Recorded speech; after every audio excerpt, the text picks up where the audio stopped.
and welcome to Bottom Line with Roni and Byron. We do have a lot of news to get to you today, and we're going to start with Jackson Hospital's opposition to TOC's surgery center coming to Marianna.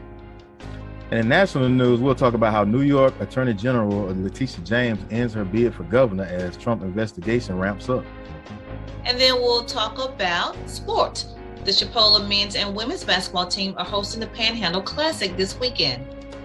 And for entertainment, we'll talk about Jussie Smollett's found guilty of lying to police about his alleged attack. And then we'll go to our relationship T segment. How do you distinguish your friendships between inner core and outer core? Relationships T. All right, Byron, let's start with the hot topic of the week with Jackson Hospital basically going to the Marianna City Commission meeting and standing against the idea of Tallahassee Orthopedic Clinic having a surgery center here in Marianna. Now, we talked about this back in October, and at that time it was labeled Project Skeleton. Well, now we know that Tallahassee TOC is actually wanting to purchase the Jackson Square, which is right at Lafayette and Penn Avenue, want to purchase that building or the whole complex and make it a surgery center. Now, what has happened, Byron? This is interesting. At the meeting on Tuesday night, at the City Commission meeting in Marianna, what was proposed by the Jackson Hospital officials is that they want TOC to agree to three things: to not do any surgeries, to not do any imaging, and to not do any physical therapy for 5 years after they open.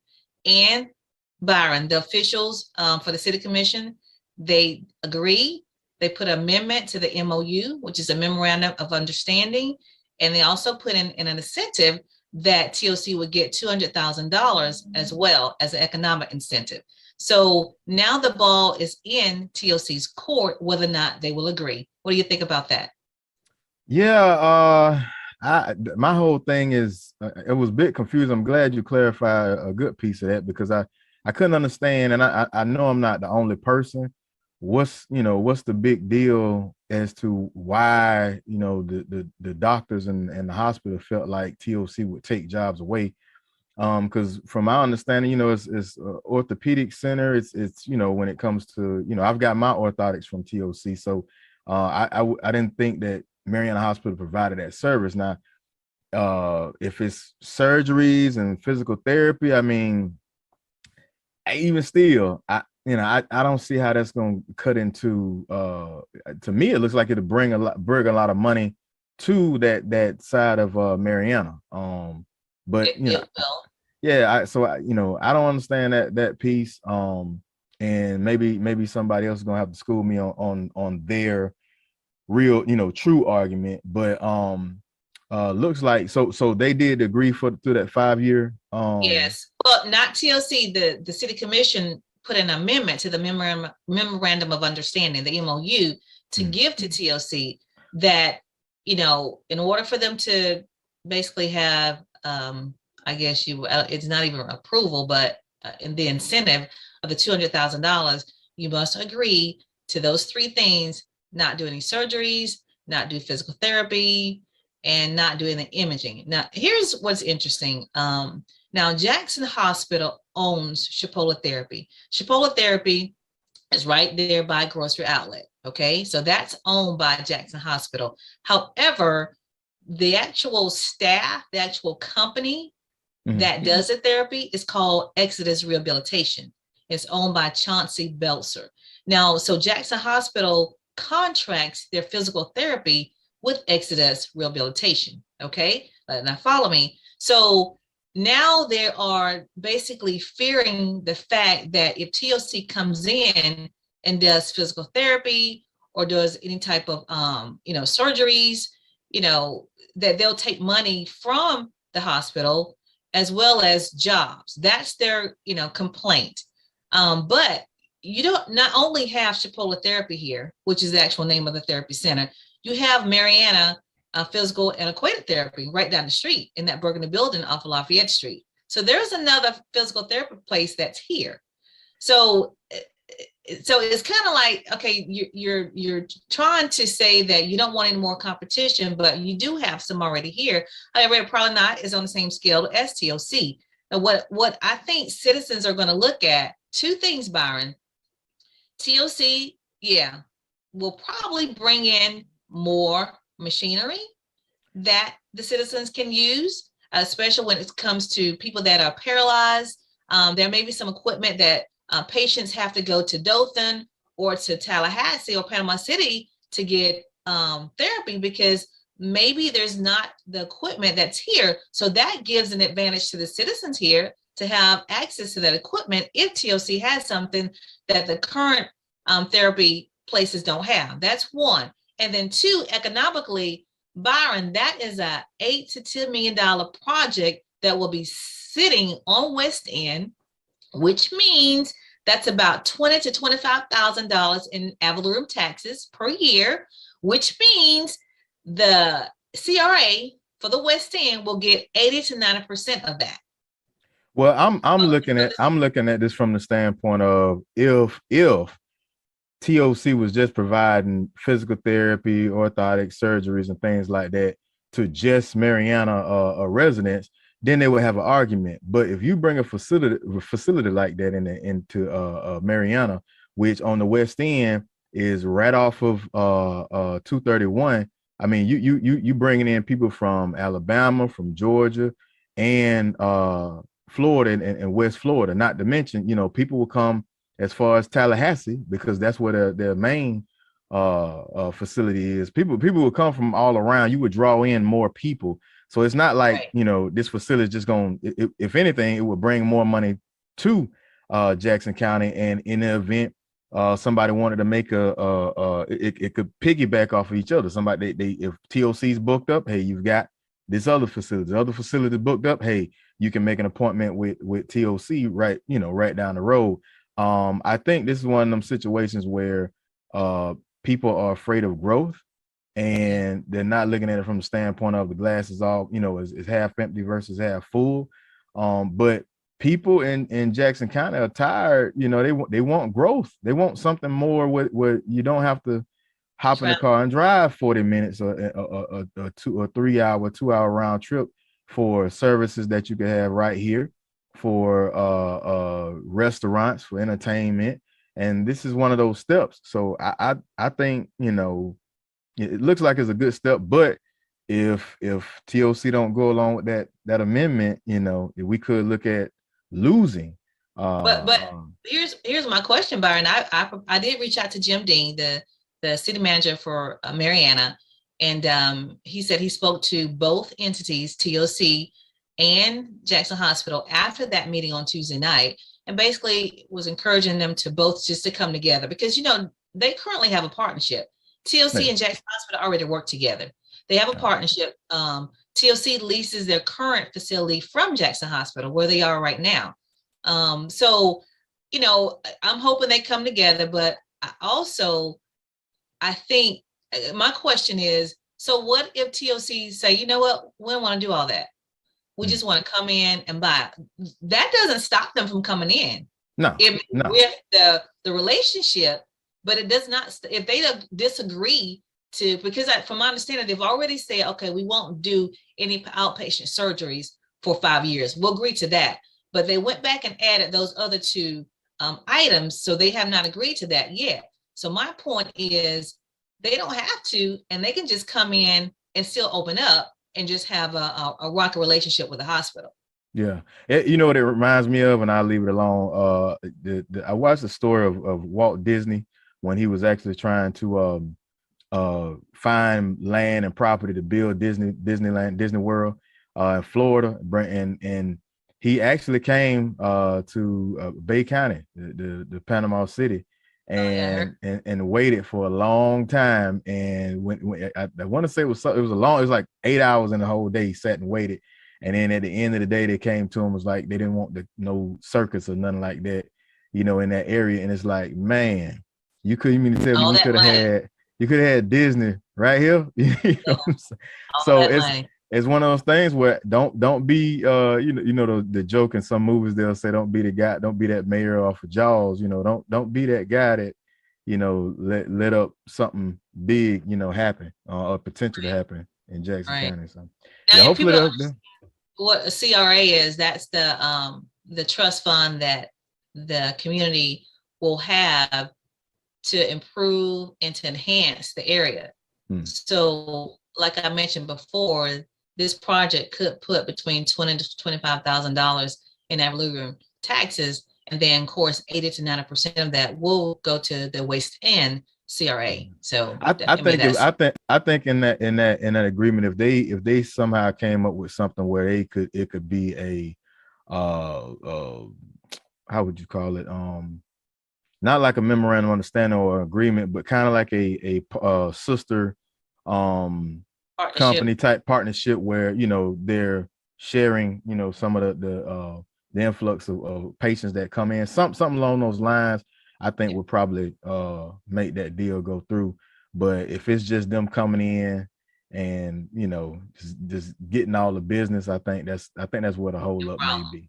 Yeah. Well, hopefully they can work together. So we'll keep an eye on that, and we will keep you guys informed on that. And speaking of, our local and state news is brought to you by Brightway Insurance. Brightway Insurance is located in Marianna at 2867 Caledonia Street. Go by and check out TD Horn and his staff.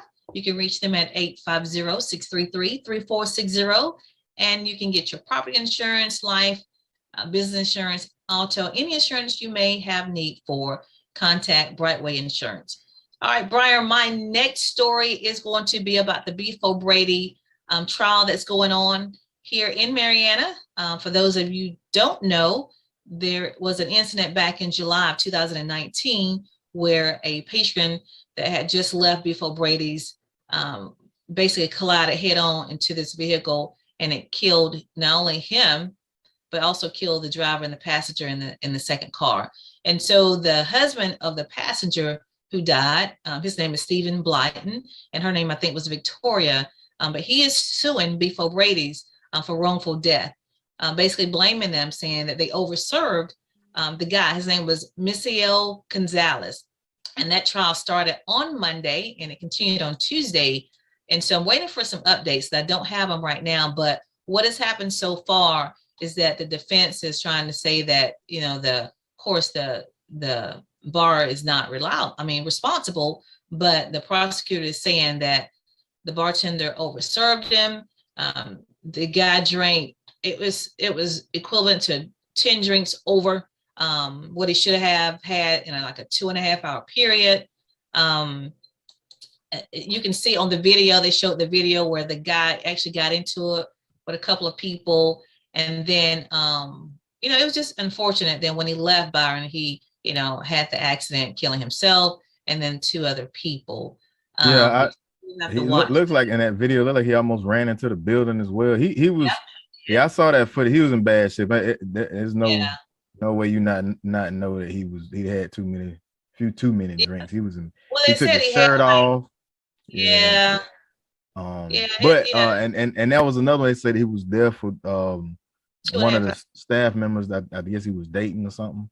Yeah, he was saying that one of the staff members apparently, and so he had been there. But just just unfortunate situation. We'll keep an eye on that and see if they hold Beefal Brady's responsible. I mean, real quick, do we know if the because he passed away as well in the car wreck, didn't he? Yes, he died. Do we know if the family of Mr. Gonzalez is suing or got any plans to sue Beefal Brady's as well? No, haven't heard anything from his family, and haven't heard anything from the driver of the second car. So the guy that's suing is the husband of the passenger of the second car. That's who's actually suing right now. But it said that he had like a couple of Long Island iced teas, beer, and it was just, he was pretty wasted, Yeah, There was no audio needed. He was in. No. Yeah. he was in bad shape. So we'll keep our eye on that too and see how that turns out. And then Byron, I do want to mention something here real quick before I move on to state news. We have about seven people that attended the Florida State University of Panama City campus. They held a like an induction for people that had graduated from Florida State 50 years ago and 51 years ago. And one of them, I'll show you a picture. One of the locals that we have, I think it was about 7 from Jackson County that attended, but one in particular, her name was Frances Stone, and she graduated. She actually graduated 51 years ago, but they didn't have the induction last year due to COVID. So she was one. And then there was another young lady, you see her picture right there. Her name is Joanne Anderson. She was one also. So I just thought that was kind of cool to be able to, see that. And there was a class picture of all of them. But there was about 7 from Jackson County that attended, and they were inducted into on last weekend. So I think that was pretty good to be able to graduate from college 50 years ago and you're still here. Isn't that something? Yeah, outstanding. So awesome for Miss Frances Stone. Miss Frances Stone, that's her name. I want to move on to state. So we'll talk about what has currently happened, which Governor Ron DeSantis has said that if a bill came across his desk that will say that you don't need a permit to carry a gun and it can be an open carry state, that he would sign it, Byron. That's what he said. Now the bill, has not gone anywhere yet. Of course, it has to, get to his desk, but he has stated that if it gets to his desk, he would sign it. What do you think about that? Well, doggone, I had to go through all that mess to get me my permit, and now you telling me I don't even have to have it no more. If a guy asks me how do I feel about guns, and I say, hey, if I could have 1,000 of them, I would, but my wallet don't quite. I'm a Marine. I'm a tanker. I love blowing up stuff, so I'm very. I take them very seriously. They're weapons. They're not guns. And I mean, but at the same time, I understand there's civilians out there that are just willy-nilly with things. They don't take weapons seriously. But yeah, I'm big on it. Alabama is actually an open carry state, so a lot of people don't know that. And the process to getting your licenses is not as lengthy as it is in Florida. So and it's kind of cool because Florida, Georgia, Alabama, typically states that are neighboring like that, they try to have the same similar laws to keep it where it's not such a headache for citizens in those areas. But yeah, I've got no problem with it. Kind of like remind me of the days of the wide earth. So when you come in town, you have to check in your weapon. Yeah. Well, it's House Bill. It's actually House Bill 103. It was filed by State Representative Anthony Sabatini. But he said basically violent people will think twice if this becomes a law that you don't have to have a license or a permit, I should say, and you can carry it. Open carry. So we'll watch that. Anyway, that's going to be all for the local and state news. And so it was brought to you again by Brightway Insurance, located again in Marianna. So if you have any needs for insurance, such as property, house, your car, your life insurance, give TD Horn and his staff a call. You can reach them at 850-633-3460. And they are open Monday through Friday from 9 a.m. to 5 p.m. and on Saturdays by appointment only. What do you have for national news? So for national news, before I begin, I want to talk about People's Funeral Home. Because we care, we're here when you need us. Long Granbury Funeral Services Incorporated, doing business as People's Funeral Home, Marianna and Battle Mortuary, Panama City, offers services that is within the reach of all. Their caring staff is available 24/7 when the need arises. The services are designed to commemorate the life being remembered at a price suitable for all. Give Cephas and Gwen a call at 850-482-2233 or simply stop by for more information. That's People's Funeral Home. So in my first story, I want to talk about a house aide was arrested for bringing a handgun into the Capitol complex. This arrest came just hours before President Biden and Vice President Kamala Harris, their spouses and congressional leaders were scheduled to attend the ceremony for the late Senator Bob Dole at the Capitol. But it was the gentleman was a 57-year-old by the name of Jeffrey Allsbrooks. And he basically was coming through the metal detector, and boom, they noticed the gun in a handbag, and they immediately executed a lockdown. And he basically said, like, hey, I didn't know it was in there, which I played devil's advocate because me, working in the prison system, it can happen, and maybe not with I know a lot of people when it comes to cell phones, you just don't, you have it in your pocket, don't realizing it, but the purpose is to catch it. You caught it at the metal detector, and every now and then you get somebody to say, hey, go put it up. Right. But in this case, being the Capitol, and they have such strong protocol, they had to, activate, go into that security mode and that threat level, and to execute it as such. But the arrest came just hours, like I said before. The president, first lady, and vice president were about to go to the event for the late Senator Bob Dole. And we'll wait to see what his fate will lie. But hopefully, what do you think is gonna happen? I think he's gonna. I think he's gonna get a slap on the wrist. He may, hopefully don't lose his job or nothing like that. But and if a thorough investigation comes out that he didn't have any intent, he just jacked up, he may get a suspension or something like that, leave without pay or something like that. I don't think they're gonna lock him up or anything for that.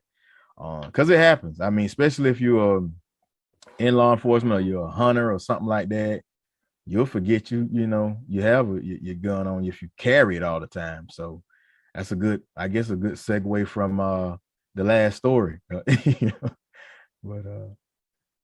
yeah.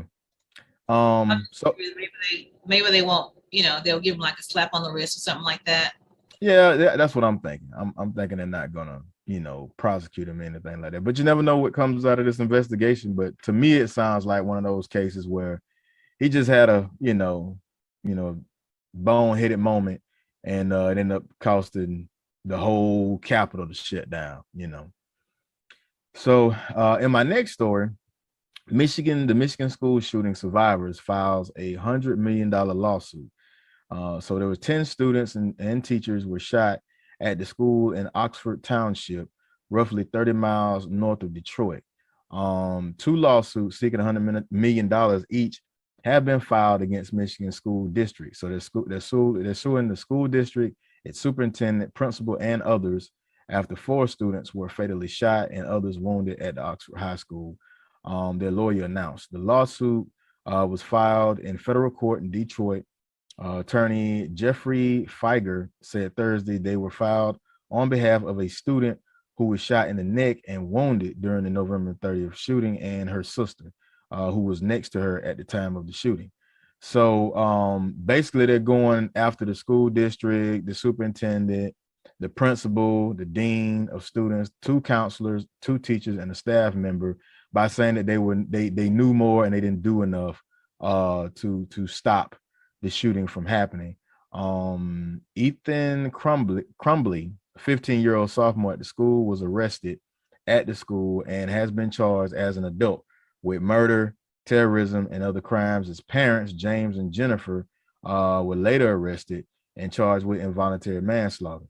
But now, personal injury lawyers have expressed doubt that the school district will be successfully sued, letting Crumbly stay in school, because it's such a high bar when it comes to writing liability cases out on public schools, because they've got a lengthy preview over what they can do and what they can't do, and sometimes they're thinking it probably won't be a victory. But the attorney for the school district, you have to show said that you have to show that the administration or faculty members were grossly negligent meaning they had a reckless disregard for whether an injury was likely to take place.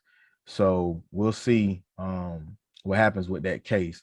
But this was just a family of two of the students that were injured.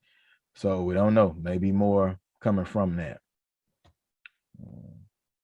And then my next story is New York Attorney General Letitia James ends her bid for governor as Trump investigation ramps up. So I don't know if a lot of people knew, but New York Attorney General Letitia James, she had her hat in for the campaign race for New York governor. And she announced this past Thursday that she's suspending that campaign and she'll just go ahead and run re-election for attorney general. She has led the investigation into former governor Andrew Cuomo and has been investigating the Trump organization. So her statement was, I've come to the conclusion that I must continue my work as attorney general. There are a number of important investigations and cases that are underway, and I intend to finish the job. I'm running for re-election to complete the work New Yorkers elected me to do. So that's that stance. Her announcement came hours just after the Washington Post reported that James is seeking a deposition from former President Donald Trump earlier next year as a part of her investigation into the Trump organization. Source familiar with the matter confirmed that CBS News that James has asked to depose Trump on January 7th as a part of a civil investigation into whether the Trump's company committed financial fraud. So we'll see where that goes. So it sounds like she has her hands full. That's why she decided not to. Yeah. That's how, you know. Because for a second I was thinking, well, she was running the investigation on Trump, and now she is on Cuomo. So maybe now to another point to be made. Her poll numbers weren't that good in the first place. The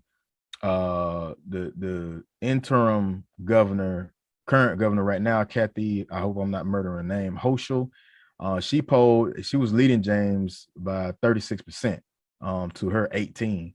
And she may have saw the handwriting on the wall too. That could be it. She probably saw the writing on the wall and said, you know what, I'm gonna just stick where I'm at. And go for what I know is what I feel is a better opportunity to stay in place and do what I'm doing. So but that is national news. And once again, I want to talk about People's Funeral Home because we care. We're here when you need us. Long Granbury Funeral Services Incorporated, doing business as People's Funeral Home. Marianna and Battle Mortuary, Panama City, offers services that is within the reach of all. Their caring staff is available 24/7 when the need arises. Their services are designed to commemorate the life being remembered at a price suitable for all. Give Cephas and Gwen a call at 850-482-2233 or simply stop by for more information as People's Funeral Home. Okay, well, I'm going to switch to sports and start with Chipola. They are hosting the Panhandle Classic. It started on yesterday, Friday, and it will continue on today. Today, the women, they actually play, they play today at 1 o'clock. And then, they play today at 5 o'clock, 5 p.m. And then the men play today at 7 p.m. So the Lady Indians, they will take on Jones College at 5 o'clock, and then the men will take on Gadsden State at 7 o'clock. No, I'm sorry, Jones County at 7 o'clock. So if you want some, junior college basketball action, check out Chipola's Panhandle Classic. Again, the ladies will play at 5 o'clock today, and then the men will play at 7 o'clock tonight. Now, there are some other games going on as well. Hillsborough women, they're here. Central Georgia Tech is also here. Pensacola men is here, and then Gaston is here. So those games, there are some games at 1 o'clock today and 3 o'clock as well. So today is the last day, Saturday, to be able to check out Chipola basketball. And then I'll move on to, I want to mention the young man at Florida A&M University. His name is Marquise Bell. Marquise, I'll put that picture up. He's actually a defensive back, and he's entered into the draft as a free safety. So yeah, so looking forward to watching him. But Marquise Bill, he's number 5, and bright future. I feel that is ahead of this young man. And then I'm going to move on to Florida State. Now, Florida State's women's soccer team, they won the national championship. Did you know that? That took place yeah, they won the national championship, and apparently this is their third title. I didn't know that. Huh. Yeah, and then second in the past 4 years, but this is the third time in the program's history that they've won the national championship, and then they've won 2 in the past 4 years. So congratulations to the Florida State soccer team, women's soccer team. And then as far as Florida State, they have a new AD. They changed, and they have hired Michael Alford as their new athletic director. So Florida State University has a new athletic director.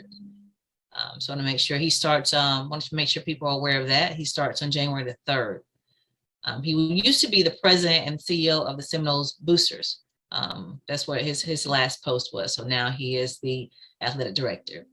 Okay. And then I want to move on to some sad news. Unfortunately, the NFL lost a former Denver Bronco, Demaryius Thomas, who actually retired just in June.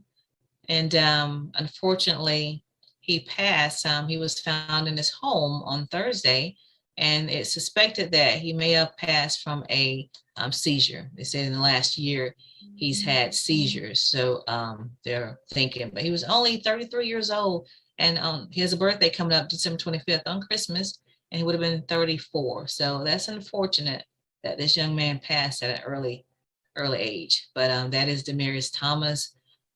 Prayers to his family and into the Denver Bronco program. He actually was in the league for about 10 years, 10, 11 years.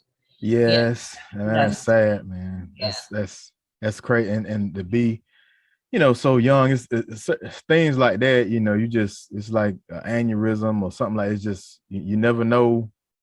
Never know when that time will come, But they're speculating it was a seizure because they say he had seizures in the last year. Yeah, I was watching was it Skip and Shannon, and he was saying how he had these seizures and he was afraid to be by himself at times because he would have seizures like that. So because I don't think they know how long he has been dead.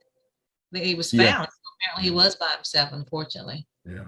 Yeah, and I the thing about it, it kind of creates anxiety for me as well. When you have you're diabetic, when you have situations like that, you often wonder, I don't want to be, by myself all the time because something happens. I want to be somebody to be. If I drop, then somebody can call and get me attention. But it's like that I've fallen and I can't get up situation where you may have people come by the house all the time, but if I've been sitting there for 4 or 5 hours, might not make it. So that's unfortunate. But he was a wide receiver. Like I said, he entered to the draft in 2010 and played most of a career with the Broncos. But he did go to college at Georgia Tech, so that's where he did get. So just a sad situation. That was Demaryius Thomas, dead at the age of 33. And Byron, that's going to be it for our sports. What do you have for entertainment? So for entertainment.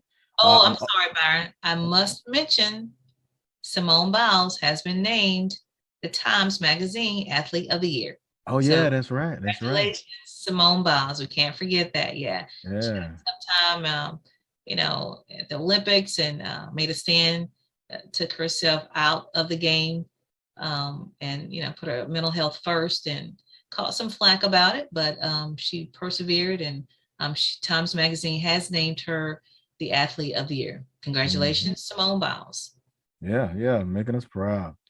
Okay, so for entertainment, my first story I'm going into, as Dave Chappelle calls him, Juicy Smollett, but Jesse Smollett was found guilty of lying to police about his alleged attack. Jury found Jesse Smollett guilty on 5 of 6 counts of lying to police about his alleged attack he faced in 2019. 12-person jury deliberated for about 9 hours before reaching their verdict on Thursday. Smollett, 39, was convicted of telling 2 different officers that he was the victim of a racist and homophobic attack on January 29th, 2019. The actor was acquitted on 1 count of disorderly conduct for lying to a separate officer in February 14. The former Empire actor will remain free on bond until awaiting his sentence. His conviction, though, is listed as Class 4 felonies, and he could face up to 3 years in prison. So he is. It looks to me, the statement that he tried to make in the case was that he had a sexual relationship with one of the men, and and before the attack, and that his communications with the brothers the night of the attack were about scheduling a personal trainer session. But one of the money for personal training. I mean, you know what I'm saying? 35. So I have not gotten a check written for that much Yeah, yet. $3,500 was what the check was for. The brothers testified during the trial that Smollett asked them to carry out the fake attack. And one of the brothers, Abel, which Smollett was accusing of having a sexual relationship with, denied having that relationship with him. Smollett has also repeatedly denied the attacks, telling jurors that there was no hoax. But prosecutors basically said, there was overwhelming evidence, and that he told the jurors that it was just plain wrong for him to use fake hate crime to make whatever point he was trying to make. He also reiterated doubts about Smollett's testimony. He argued that he would not have gone out to buy eggs at 2 a.m. on one of the coldest nights of the year, and that the brothers would not have been able to ambush him unless they knew his exact location. They knew where he was going to be because they were told that where he would be. So his attorney still denies the allegation, arguing that prosecutors' case was built like a house of cards. But I don't know how you can say that if you lost and they won. So he did say he's still gonna try to appeal. I don't know what the argument, what he's appealing for, what the argument he's making. But for jurors to take 9 hours, I think they probably the only thing that took them as long as they did is to make sure that the crime and the punishment stuck. So what's his proposed, or what's the possibility of his punishment? The max is up to 3 years in prison. I think the minimum is a couple of weeks in jail and probation. So has he done anything? Like, I mean, of course, Empire is done, right? So he didn't go back after that incident, correct? Yeah. They took him off the show. I hadn't seen anything of him. Now, his sister, I followed her for a while, and my introduction to Justice Smollett was on Empire. But I haven't seen him on anything else. And you never know. Maybe he can make a bounce back from that. Maybe somebody will give him a job. But I mean, he's a great singer. I mean, I thought he was a great actor. I used to watch the show, and so just kind of unfortunate that he kind of. It wouldn't have been so bad if it went so viral. He had people like D.L. Hughley, and he had a lot of celebrities that aid and defense. Yeah, and he made everybody look stupid. So that was a good one. I mean, he really did at the height of all of the controversy surrounding, Trump and it was like, man, he didn't have to do that, because from my understanding, he did it to get Fox to renegotiate his contract at a different price or a different pay raise. Is that what it came down to? And he was trying to bring sympathy on himself. Is that what I'm understanding? Yeah, I don't know. They don't talk about it in that story, but to me, it just, like I said, some of the things people do, it don't make a whole lot of sense, and I don't think people really thoroughly think out the end game. Okay, if I'm gonna do all, is this really gonna get me the result that I'm? Yeah, well, crazy things, Byron. But I think that was when the story first broke. That was when the truth came out, I should say.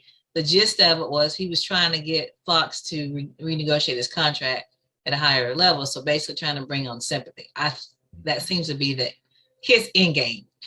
I tell you what people fail at is they fail to realize that people go to school for this. You know, when it comes to law enforcement, I think a lot of times with so many TV shows and so many movies, people think that they really can outsmart, the criminal justice system, and they don't realize when you go out with some cockamamie, plan that you think is just gonna be something that you'll get away with. People go to school for this, and a lot of resources got pulled out from Chicago Yeah. and other places for him, and to have all these people working to chase down. Yeah, you got people that spend a lot of years and experience. They'll find out that it's bogus, Yeah. It doesn't and make sense. Yeah. and I mean he put it out there. Nobody, he put it out there like that. So but either way, he's found guilty, and he's gonna have to deal with the consequences, and I guess maybe in 100 years won't none of this even matter. But yeah, maybe not. Things tend to blow up pretty easily. So so we'll see. We'll see. Yeah. Yeah. So my next story, reality TV star Josh Duggar, convicted of child porn possession. So I don't know if people follow, me and my wife followed a little bit. It was a show that aired on TLC called 19 Kids and Counting. And this is out of Fayetteville, Arkansas. A federal jury in Arkansas on Thursday convicted former reality TV star Josh Duggar of downloading and possessing child pornography. The jury, about 140 miles northwest of Little Rock, found the 33-year-old Duggar guilty on one count each of receiving and possessing child pornography. He faces up to 20 years in prison and fines up to $250,000 for each count when he's sentenced at a later date. Duggar, he's also they also found that he had child pornography of images of children, even toddlers, and that they were downloaded in 2019 onto a computer at a car dealership Duggar owned. So this goes way deep. They began investigating after a Little Rock police detective found child porn files were being shared by a computer traced to him. And then federal agents did testify that the images depicting sexual abuse of children, including toddlers, was downloaded on that laptop. So his attorney argued that someone else downloaded and uploaded the images on his computer, but the jury was not swayed. His father, Jim Bob Duggar, which I did not know, he also starred in the show, but he's running for a special election for a vacant state Senate seat in northwestern Arkansas, and he was previously Arkansas. He served in the Arkansas House of Representatives. So it's crazy how these things come out, but it's outright sick, in my opinion. And it should be a couple of life sentences on that, because I just don't know how you rehabilitate a mind that does something like that. But he's had issues since he was a teenager, because that's why TLC canceled the show. Well, yeah, and I was going to because of sexual abuse scandal involving him basically molesting his sisters. Yeah, and I was gonna get to that. The authorities had what began the investigation, that abuse that happened in 2006. They got a tip from a family member, but it ended up it went over the statute of limitations, so he went and it expired. So he went on and apologized and admitted that he was fondling the sisters, and later apologized for being addicted to pornography and cheating on his wife. So it goes deep, and a lot of times in these cases you do find this wasn't the first case. It was a bunch of other stuff that happened behind that. So it's layers to this story, Byron. Yeah, I mean, it goes back to 2003 when he was accused of allegations about him molesting his sisters. 2003, Byron. Yeah. So I mean, he was a young teen with that mindset. And apparently he, from one source, it said he went off to, his parents sent him to some kind of camp, to try to get help. And they tried to help him. And of course, obviously it didn't work. But here's the thing, the police, did you know this? The police that actually he was a police officer that actually was trying to help him. He's now in prison for some similar thing. Yeah, it might go deeper than that. That might be that child, the type of child ring conspiracy theorists was talking about. But yeah, I was reading, it was saying that the judge did allow jurors could hear the testimony about how in 2003 he admitted to molesting 4 girls. So and other friends testified and told about their abuse. So like you say, it's a lot there, you know, and then if that officer was right along with him, what do they say? Birds of a feather. He was supposedly be helping the guy. Yeah. But he turned out now he's serving time for similar acts. It's just Yeah. So anyway. Well, in lighter news, or you know, somewhat lighter news, rapper Common just opened up recently about his split with Tiffany Haddish for the first time, which I hate to hear that. You know, there was a cute little couple there. I thought so too. Yeah, Common, he sat down for an interview with Hollywood Unlocked Uncensored host Jason Lee, and he kind of opened up for the first time about his recent split with Tiffany Haddish. He, believe it or not, I mean, he sounds like, you know, they may say the split was mutual, but he sounds like he's leaving that door open. What's that new song that's out? He's leaving that door open. He said, first of all, he said, I want to say Tiffany, as you know, is for me like one of the best people I met in life, one of the best hearted and most authentic and caring people that I met in my life. And that's what made me love her and be in love with her and want to be in a relationship with her and grow with her. He added that the relationship was real healthy and loving. It was probably the most mature relationship I've been in. The communication, the respect, just all around, man. Unfortunately, it seems like what made them split because they had so much time separated from each other during the lockdown, and then they got right back to work when things picked up. And he said that I don't think the love really dispersed. I think it was just like we weren't feeding the relationship.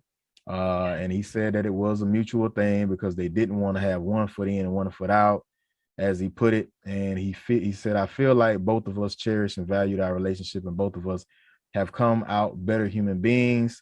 And then he said, excuse me, very much in my feelings at the moment. So I'm gonna leave that. When a cat talk like that, he ain't trying to let it go. Yeah, he ain't trying to let that go, you know. And in most cases when people split, if they're good, they won't say all that. So I don't know. I think it's maybe there's hope. Yeah. It might be a little. Like I said, it was the distance. Like he said, the distance, they were not able to, like you said, feed the relationship. And you and I both know, I mean, that's, you know, that's, as we said, bottom line, you have to feed your relationship. Yeah. I mean, don't they look good? I mean, they fit, you know. I mean, hey, I'm a stickler for that. I don't like to see people give up, man. Just keep trying. And it was so, you know, she's had such a hard life too. So it seems like he was good for her. Yeah. It's that balance, you know. Yeah. So, if I could tell him, I would tell him, you know, hey man, it ain't like you went through a deployment and you was gone for 2 years straight, man. If we can handle it, you can handle it. Yeah. But you know, both of them busy. You know, I'm sure. Hopefully they'll try to work it out if there's something still there. So yeah. Well, that's it for entertainment. And that's all I got. All right, we'll move on to our relationship T, and we will today talk about friendships. How do you distinguish between the friendships that are inner core and outer core? Byron, so real quick, explain to people inner core and outer core. Okay, so in your friendships, you have, you really have 3 layers. I just mentioned 2, but I'm going to start from the outside. You have the outer core. Those are your acquaintances, Byron. Those are people, you know, you see, you talk to, hey, how you doing? You may talk, you know, on the phone if they need something or have a question, whatever, but they don't know your personal business. Mm-hmm. They don't come to your house. They don't mingle with your family. Mm-hmm. Those are your acquaintances, your outer core.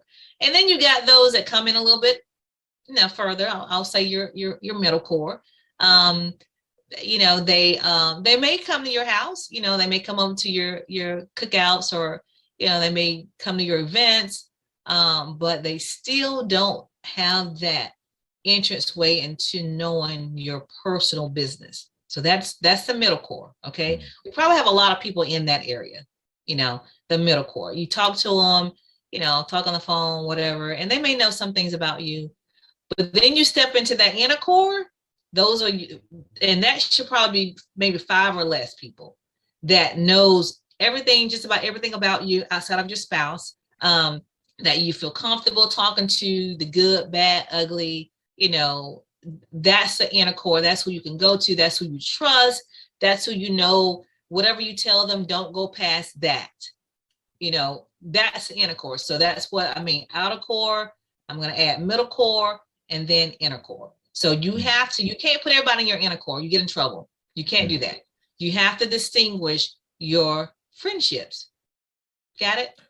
Got it. So I'll say to that, I've always knew that, and that's kind of how I do things, but I didn't realize that till to my my later years and currently, because one thing I learned with relationships and dealing with people, you can't be mad at somebody for being who they are, and I think that's a check on us. That's kind of one of those accountability things on us. For me, for instance, I'm big. I love hard. And whether it's my friends or whether it's a relationship, intimate relationship, I love hard and I give it everything I got. So I realize that what I demand is a very big cost for somebody to be my friend, to be that inner core. It's a big cost. Now it's big returns, because I'll give you everything I got and I'll go to the ends of the earth for you, but you got to be able to do that for me as well. And sometimes that's too much for a lot of people. And I understand that that's on me. So my expectations of others, to that extent, is a little heavy. So I had to do something. I had to learn how to kind of let people in a little bit, kind of test them, evaluate, and then say, okay, now I can categorize. Now I can say, okay, we good for, the middle core. Put them in the middle core. We good for laughs and giggles and hanging out, maybe going hunting or going, shooting, going, playing ball, but going deeper than that, nah. I've got others that, hey, that select few, no matter what I got going on, no matter what I need, they're there, and vice versa. No questions asked. If you need money, I ain't got to worry about hunting you down for my money back, nothing like that.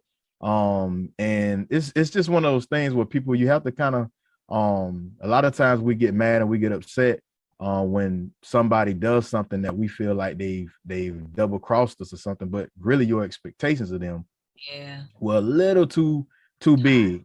And sometimes people tell you that, they'll be like, well, I don't do all that, and hey, you can, you can't to give what they don't have. That's what I've learned just here lately. I've knew it, but I've just learned. I guess you can say it's been reiterated. You can't expect people to give what they don't have. So for instance, if you are expecting somebody to be that person that's dependable, that person that basically handle things like you do, and then something happens and they don't, well, you got to look, what, that's not her strong point. That's not her skill set. She's not like me in that area. So and here's another point I want to make. Understanding that those inner core friends, those like down core, don't limit yourself to one space. They can be in the most uncommon places. For instance, you may hear me say, I'll say my homeboy, my dog, and I could be talking about a 88-year-old white guy. I could be talking about a 39-year-old Vietnamese. I could be talking about, and if I was to bring them in the circle and introduce, you'd be like, oh, I thought you said yeah, that's my dog. So my friends, my space is very wide, and like I say, if I've evaluated friendship and those relationships on, if you break bread with me, I'm breaking bread with you. I don't have to explain to anybody why I'm friends with this person, why I'm friends with that person. And I evaluate things at full face value. I don't go around trying to appease, a circle of people or this group or that group. If you're my friend, you're my friend, and I don't care where I'm at. You better make sure you speak to me.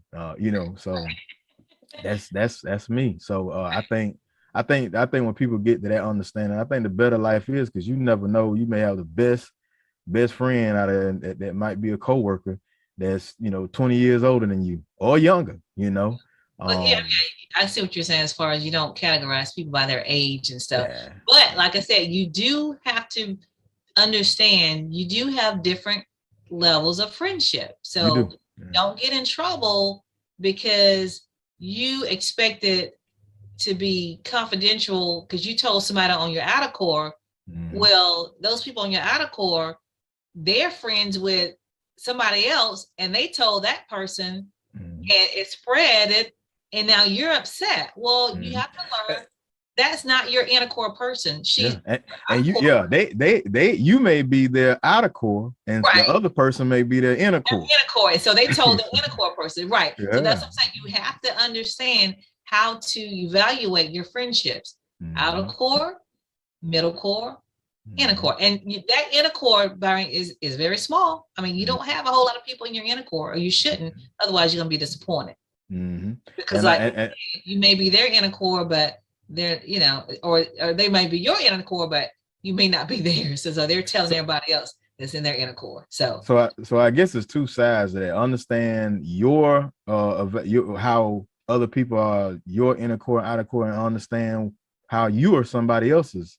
Where you at? Where you at with your other friends? Because you may have them as your outer core, but they may have you as their inner core. Right. Yeah. So just have that level of understanding. So you'll know what to share. And it all comes down to, I'm saying this, you'll know what to share and what to expect. Because you can't share everything with everybody and you can't expect everything from everybody. You just can't. That's just not life. So you have to learn that. Okay. All right, Byron. I think we are good for this show. How about you? I'm good. We came together on the Christmas background. Yeah, we're in the Christmas mode and festivities. So we got our Christmas background, and Christmas is the favorite holiday for me. So I will do Christmas the rest of the month. Yeah. All right, Byron. So we're going to close this out, and thank you guys for watching. We hope you enjoyed the show today. And remember, everything you need to know, you can get it right here on Bottom Line with Roni and Byron. Check out our Facebook page. You get more information there as well. We do have a YouTube page for those that have friends that are not on Facebook. If they want to watch the show, you can watch it on our YouTube page, which is also Bottom Line with Roni and Byron. And if you have any events coming up, please email them to bottomlinewithRoni@gmail.com, and we'll get them on our Facebook page so they can be widely seen. Okay. So again, thank you for watching, and we'll see you next week. And remember, when you know the truth, you can speak the truth, and the light shines brighter when it shines for two. See you next week.